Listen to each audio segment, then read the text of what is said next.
avoid it as much as we can. Who supports the BDS? Among the Palestinians? Look, the Palestinians, the Hamas won the election. The last time they had an election. The last election was 2006. It was 13 years ago, and Hamas clearly won. Hamas doesn't bother to be BDS because it doesn't need to disguise its anti-Semitism in human rights language.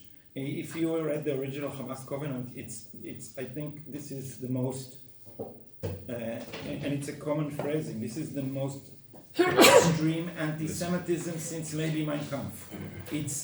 It says that in the end of days, nature itself, it says the stones and the trees will call the Muslims and tell them there is a Jew behind me, come kill it. You understand the severity of the image. Nature itself abhors Jews. So when the day comes, nature will spit them out for the Muslims to kill. This was the covenant of the Hamas. This was their ideology. So they won the election with this. So, and there is no Palestinian peace movement. Not that we know. There is no such movement. There's strong movements on the Israeli side. I disagree with them now if they think that there's a chance for peace, but there is none on the Palestinian side. So how many support BDS specifically? I think if you conduct a questionnaire, you will get a majority. Not all of them exactly clear on what it is.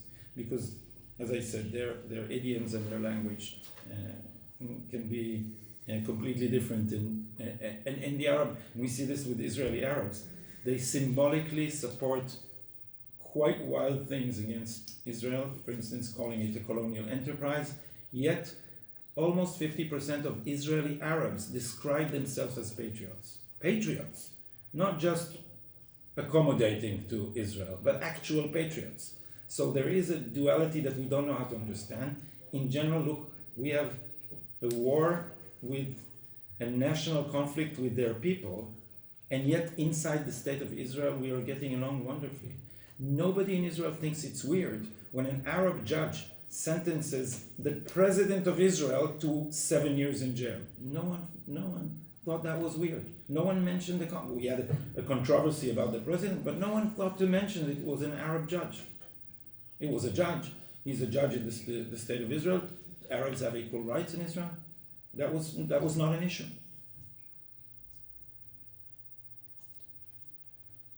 Sophie Schmid from Friedrich Naumann Foundation. Maybe this is a question for both of you. Could you elaborate a little bit more on how binding this resolution is or will be, and what will it mean or does it mean for NGOs, institutions of any kind, international ones working on the ground in both Israel and Palestine? Yes, you have to first. No, please. Yes, you have to make it very clear, because for us, for all parties, it was very important that NGOs can do their business, of course. And freedom of speech, you said it, is a very important thing, and fight for human rights is a very important thing. But we want not to, we want not to support projects. The project, the single project. What is with an organization fighting very hard for BDS, for example?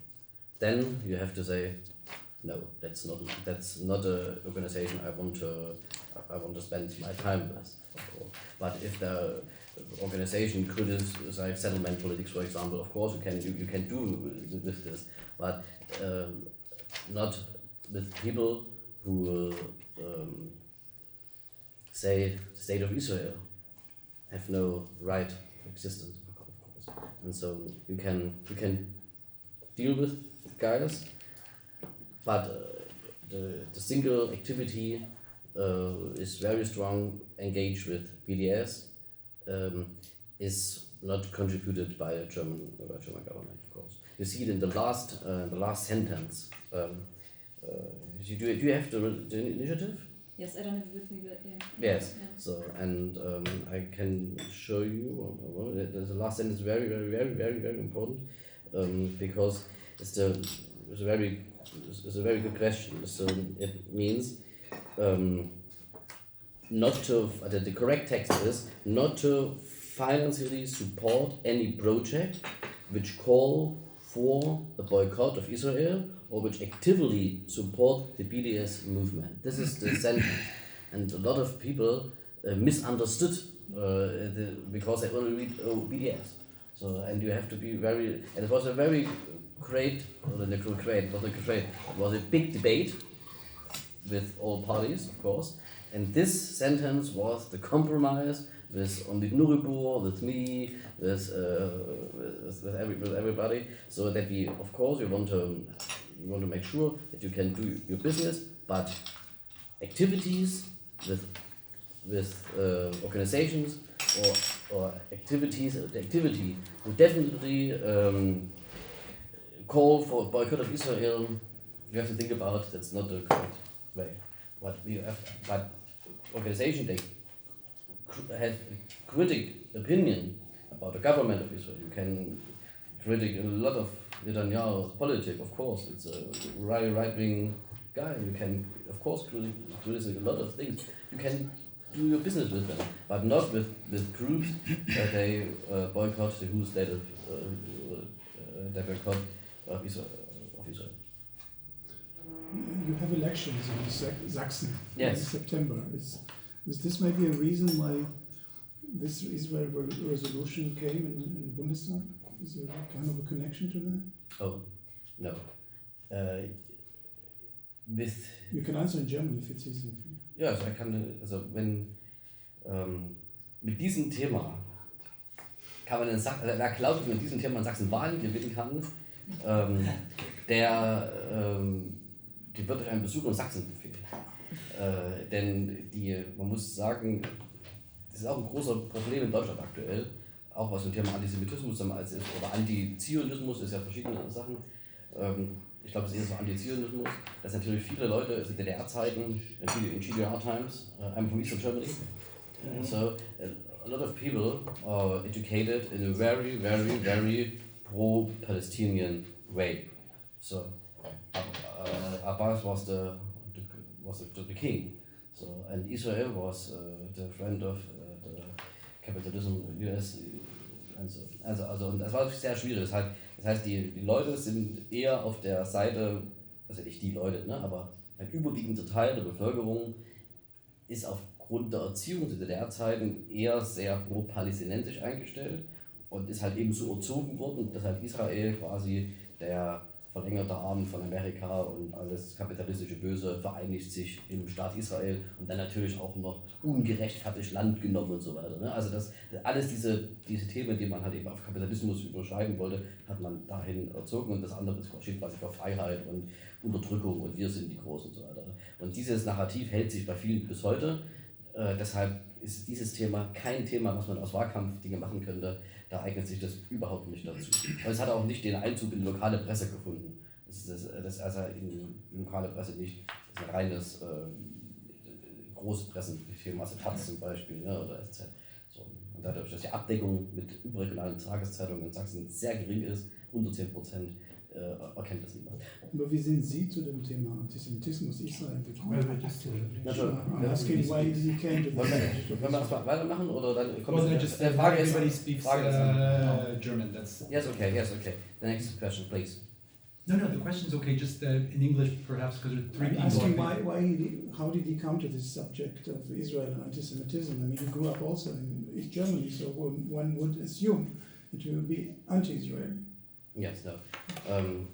Yes, this question is very crazy because if you stand for Israel, you have to report why you stand for Israel. If I stand for Russia, or for example, nobody asks why do you stand for Russia? Do you have any personal experience with Russia? No,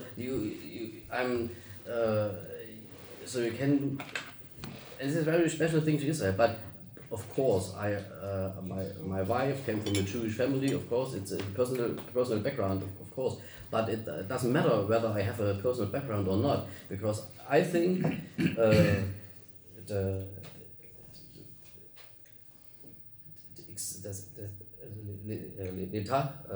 raison d'état.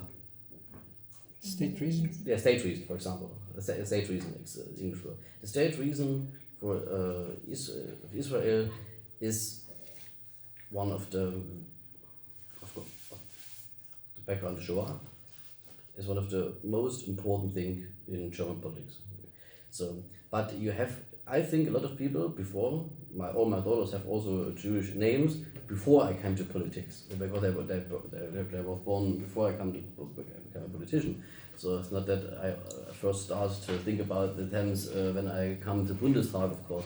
But if you see that a lot of people in Germany very concerned about the death Jews, and nobody is supported Jewish people. They are still alive, and so we as Liberal Party we support the Jewish people. They are alive, and if you see, you said it. What can we do right in these times? And for example, UN resolutions, for example, this is the thing, we can do it now. BDS, you can do it now. Hezbollah, you can do it now. UNRWA, you can do it now. So this is something to fill the state reason. You can fill the state reason for Israel with life, and this is my most important thing, to fill this with life. And nobody before us asked this question in the German Bundestag. So, and I think this is the reason why I fight there for. Please. I'd quickly like to go back to what my colleague from Friedrich-Naumann-Stiftung asked before. Like the wording of the resolution, you seem to be very supportive of the wording itself, because it's only about projects, not about the NGOs that you want to defund. But if I'm not mistaken, in the first draft, or one of the first drafts, the first one that I saw of your party, the FDP draft, I think of mid-April, April 9th or something, it was much stronger worded. It actually called for defunding of NGOs that have connections to BDS. Now it's only projects, etc. And there were some mistakes, or some, I don't know if it was a mistake, it said like BDS activists call, they say, kauft nicht bei Juden, which is exactly the translation of Nazi slogans. Yes. Before. How did that get into the draft, I wonder? In the first draft. Because apparently it was taken out of the resolution that was passed by the Bundestag. But you know the draft I'm talking about, the April draft. Yes, it was much stronger worded. Yes. And so how did that get into the draft? If it was taken out later, at a later stage? This was a result of discussion, of course, with a lot of people. And this is the nice thing in democracy, to find a compromise. And if the majority say, okay, we have only a compromise if this is a little bit softer, then I accept a little bit softer one, but I think better the softer one than no one. But that means you would still support the first draft. So would you call for a defunding of NGOs? I think about my answer. Yes, I think about my answer. Yes, I am very confirmed with the text of the resolution now in the Bundestag. Next question. Is it possible? Yes. Oh, sorry. Just for a second. Just continuing also on this discussion regarding the implications of this resolution. Sorry, because we're familiar before. My name is Paulina Grive. I work for Ars24 News. There seems to be a lot of confusion among German organizations in particular regarding how this resolution affect their activity, and we're already seeing in Germany in particular some organizations taking note of this and changing the way they do things. For example, and I personally do see a connection between those two things, you see the Jewish Film Festival canceling its cooperation with the Newsreel Fund here in Germany. Some attributing this to the sensitivity surrounding matter. I think it was officially referred to as Jewish Israel criticism, since the biggest about these matters. Is there a concern that this resolution would have a negative impact, a limiting impact on the discussion surrounding Israel in Germany? No, because it's only about government funding. It's only about German Bundestag. So we do not ban this organization. You can everybody can say everything, but it becomes a little bit more. People, you're right if you say people. It becomes a little bit more sensitive. People think about if they make the invitation list, or who can I invite, for example? Is this a guy I can invite or not? So if this is a government funded meeting, for example, or festival, then they should say, oh no, I get the money from the German Bundestag, I get the money not from the taxpayer, so I should not invite the most pro BDS guy in the world. If this is a private thing, we can do everything. You can do everything. I don't like it, and the majority of our politicians in the German Bundestag say also we do not like this. But it not means that we ban this because it's a freedom of speech. So, but what is very important is that the people they get money from the German Bundestag, that they become a little more sensitive, thinking about invitation list, for example. Okay, I have a question for Mr. Müller. And it's good so. I have a question for you, Mr. Müller-Rosentritt, and a question for Gadi Taub. We read in the press that this motion, the resolution against anti-BDS, had a very large support, even wider than the Democratic Party, but also Die Linke and AfD were pro. But I would like to know from your side, is it true, and what do you make of as a liberal, what do you make of the fact that you had, I don't know, 4 parties voting for this resolution, maybe when you could have had 6? Is that a good result or bad? And when you said that we're losing the battle, who is we? Is it Israel? Is it the Western world? And how do you win the battle? What do you suggest people or governments, not in Israel? You're talking in Europe now, so what your suggestion for European governments is in order to win the battle? Thank you both. So, one word about this because it's tricky. We're not winning. I'm not sure we're losing.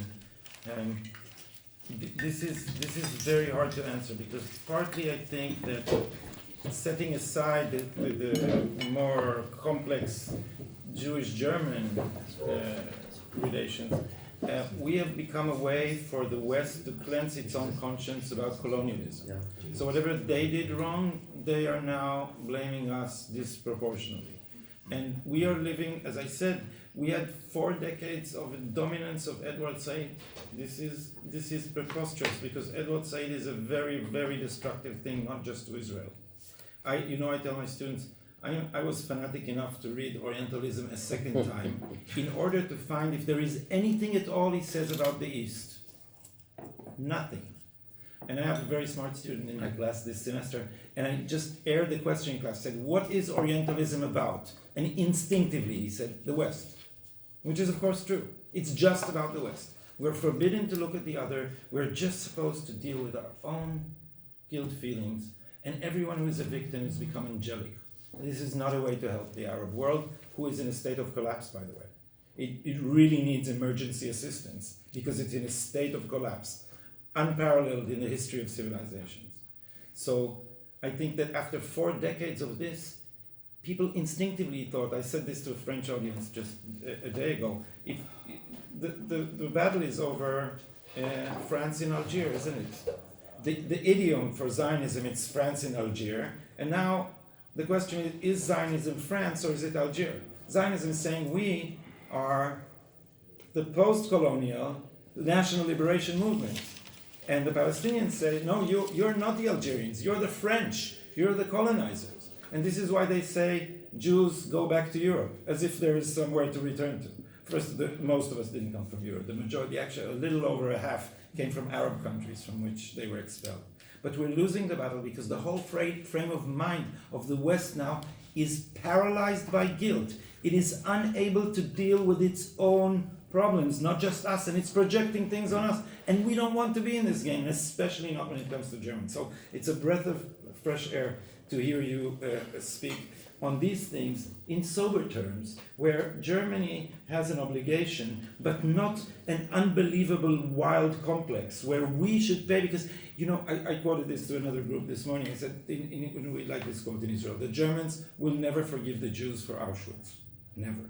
We will always symbolize guilt. So whenever you walk into a German room, everything becomes tense, and I'm for separating this. The Germans have a whole lot to deal with about their past, but we cannot help them with this. And it's not, we cannot grant forgiveness and make things better. It's not for us. So when do I get angry? When Sigmar Gabriel comes to our country on Holocaust Memorial Day to meet a human rights organization who rejects Zionism. Yes.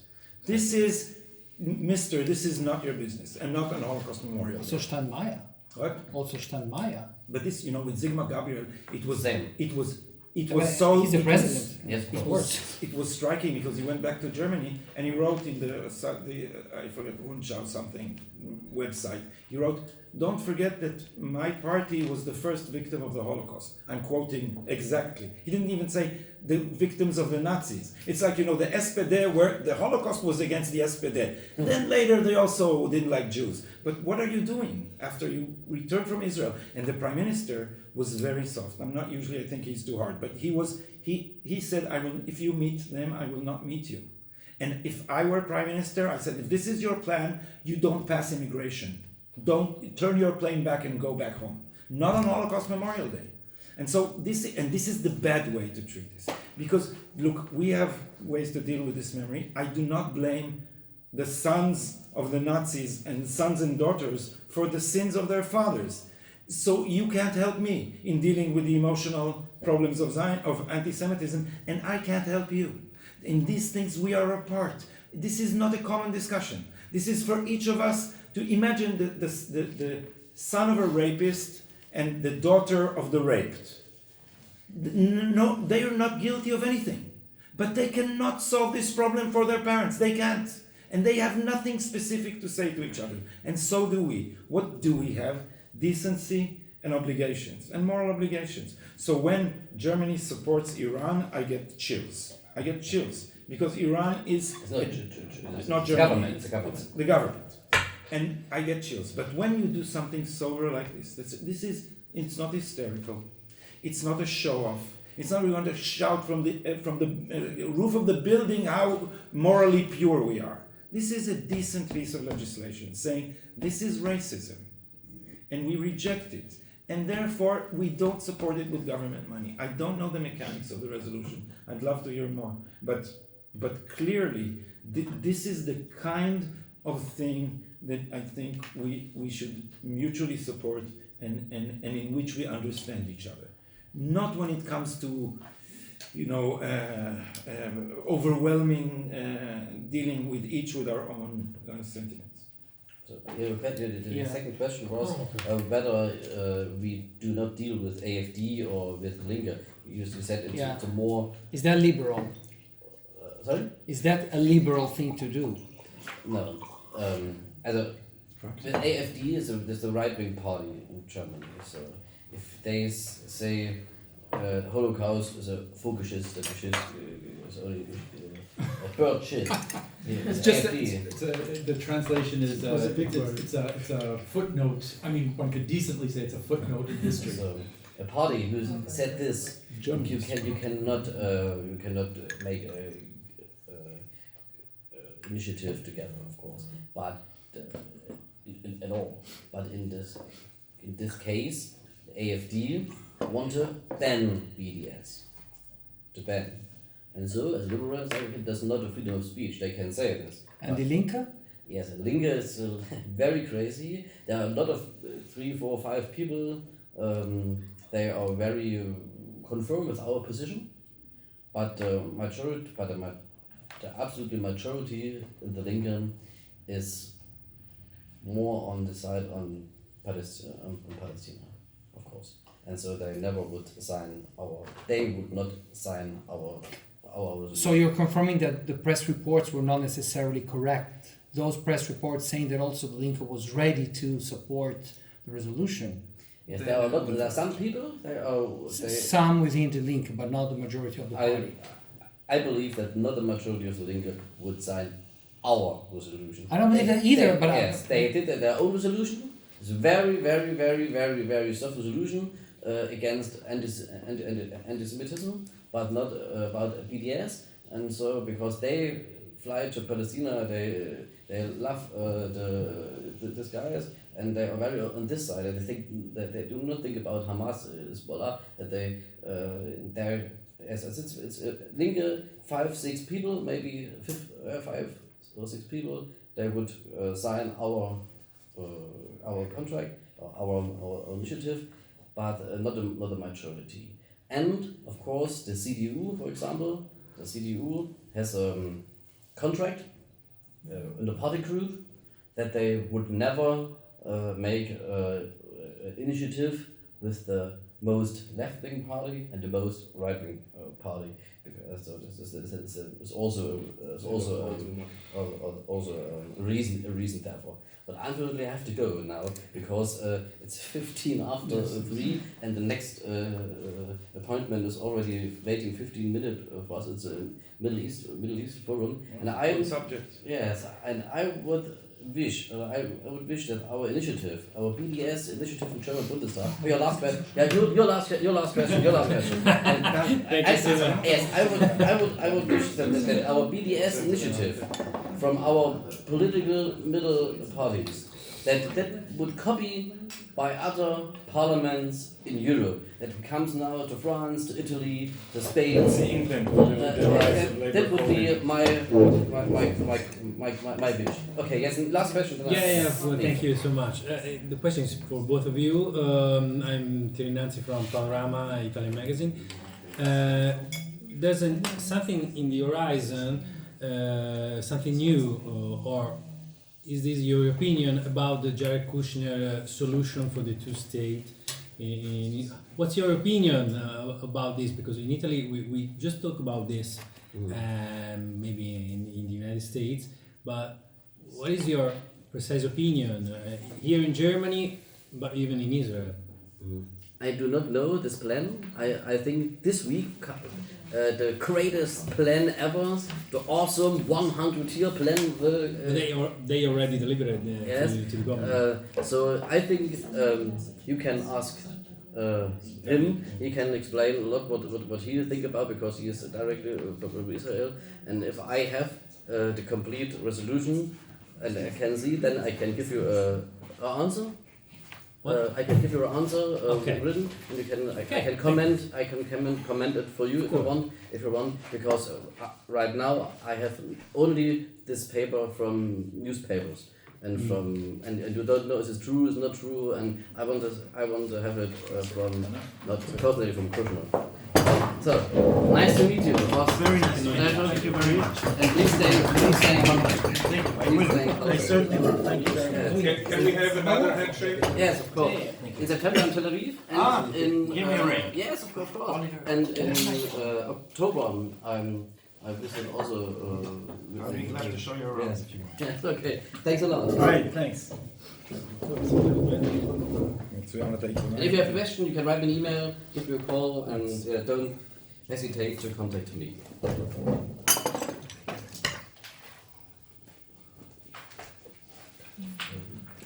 Regrettably, I don't have much to say more than I said about the financial part. There was a Palestinian prime minister called Salim Fayyad. And Salim Fayyad was kicked out because his plan was economic betterment. So I don't think there is a contradiction between economic betterment and further rights and independence and statehood. But we don't know what the rest of the plan is. What we do know is that they've already rejected it.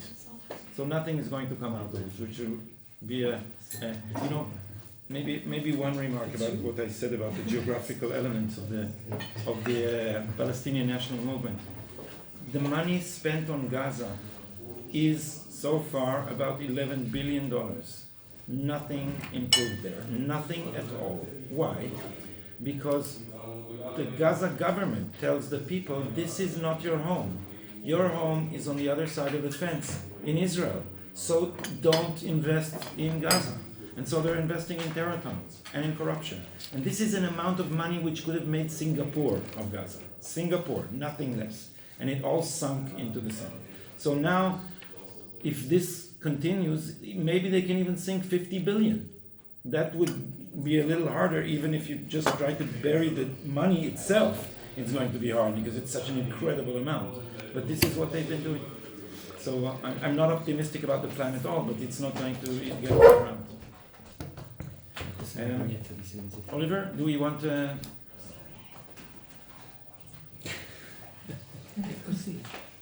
Can I just have it close the door? No, I think...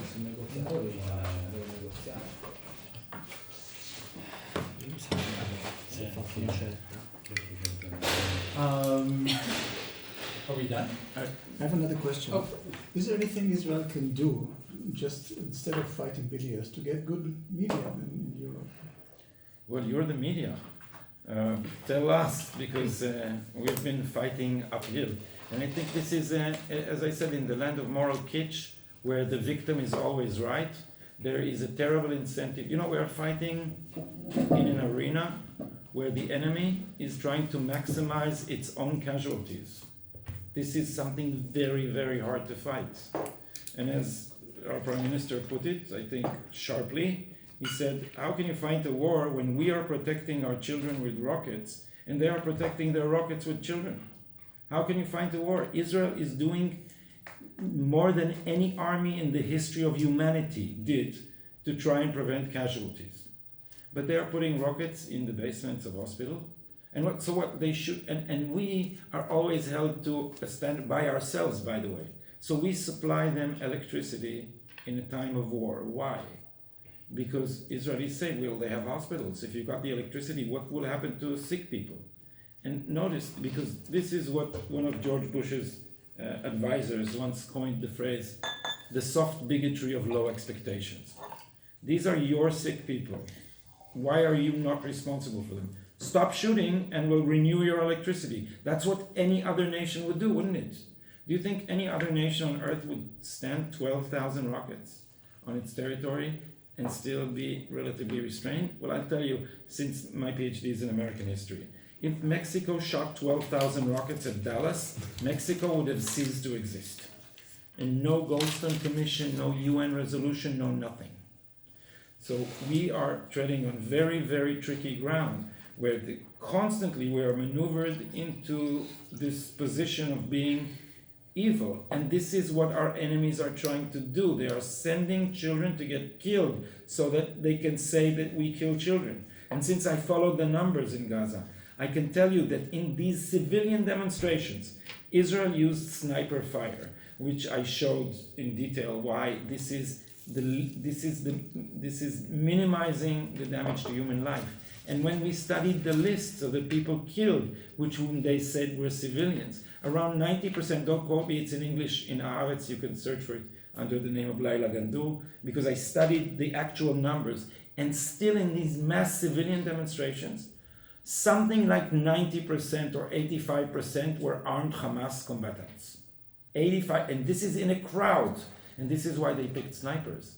Because any other thing is more dangerous in terms of collateral damage. Now you have a crowd storming the fence. This can end in disaster. If they breach the fence and reach a civilian kibbutz on the other side of the fence, you don't know how this bloodbath will end. So, I wrote this piece and I said my heartfelt condolences to these young 19-year-old men that we sent to do this horrible job.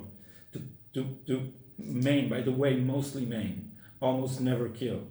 To maim a minimal number of people so that less people get killed. No young man should be doing this terrible job. But it is the job of minimizing casualties. And not just because we are more humane, we are more humane. our treatment of human life is much, much more respectful than theirs. But also because we know our interest. Do you think it is in Israel's interest to increase the pile of corpses? Of course not. It is our pragmatic interest as well as our moral creed. But we are fighting with an enemy who believes that if you can portray us as murdering babies, this is in their interest, and they are almost willing to sacrifice babies for this. What can you do? So I don't control the press. I can only try to counter lies with truth. Last maybe, because I'm melting here. Just one question, because I said there were a lot of saunas in Berlin, but I didn't know it was in the Bundestag. We came here to talk about BDS, and you keep talking about Hamas. And there's like this argument: don't conflate terrorism with the BDS boycott issue, which was actually made by the. Of course, you should conflate. Just one second. Which was also made by the European Union, by Mogherini. You know that. Do you think that makes sense, or? No, I don't. Do you think we shouldn't differentiate in this case? No, you keep differentiating between the Hamas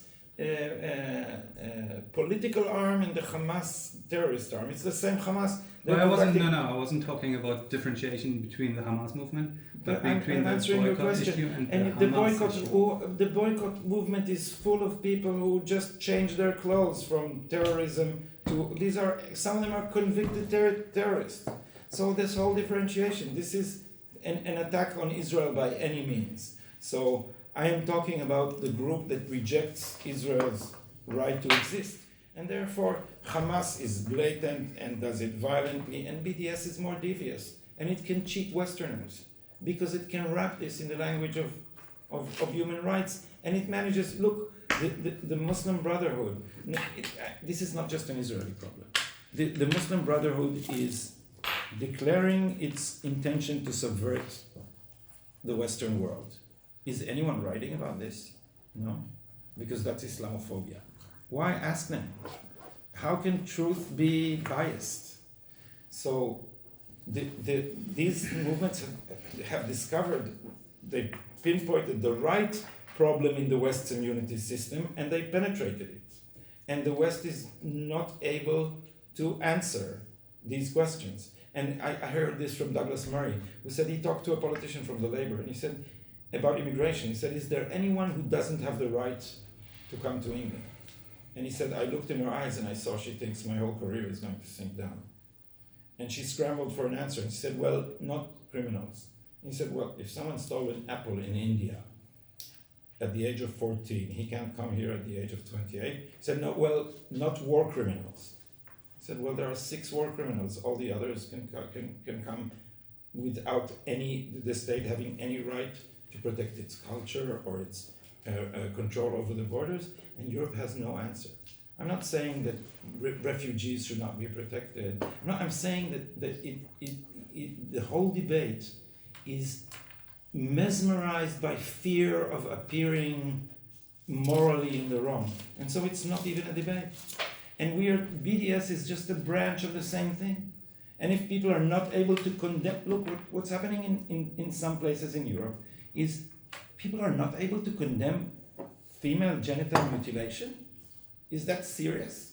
Because this is Islamophobic. And so it should go on. It's something, these movements, and BDS at the front of this, found a hole in the West's immunity system. And those who actually believe in human rights should find a way to resist this before human rights violations are increasing. And one last remark, because it's specifically from the Jewish angle, no one is reporting, a friend of mine told me in France, the extent of Islamic violence against Jews in France. It's not reported. And he said it's a routine thing every day. And yet the press is not raising an alarm because this creates bias against immigrants. So you're not going to say the truth. It ends with, I told the foreman this morning, a friend of mine who was a young mother, a Jewish girl, a fiery, excellent journalist. She edited a journal when she was in her 20s. And she came to Israel to buy a flat and to look for a summer camp for her 5-year-old son. I said, what's the hurry? She said, there's no future. She's a Swedish lady. In Sweden. No future for us in Sweden, because police are not protecting us, because we complain about violence and no one is doing anything. And this is enlightened not to do anything, right? It's protecting minorities from biases. But Jews, it became hell for them. And we're not waking up. So it was, for me, it was